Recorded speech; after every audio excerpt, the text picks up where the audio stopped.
May problema ba ang buhay mo? Huwag kang mag-alala. May advice ako.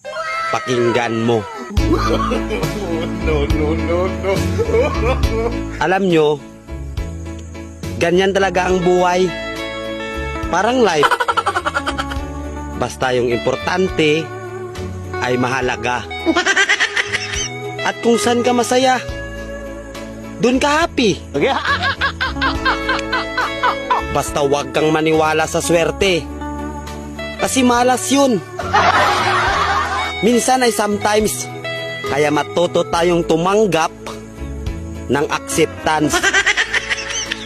Halimbawa, for example, ang baby ay sanggol. So kung di mo intindihin, you don't understand. Basta kaibigan. Oh, gininino mo ah. Bakit hindi Red Horse? Pag Red Horse kasi, naalala ko yung ex ko. Ha? Bakit? Kinakabayo kasi ng iba.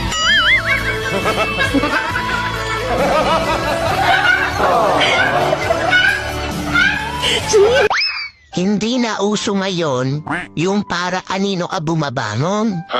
Ang uso ngayon, kanino ka napuyat at ngayon ka lang bumangon.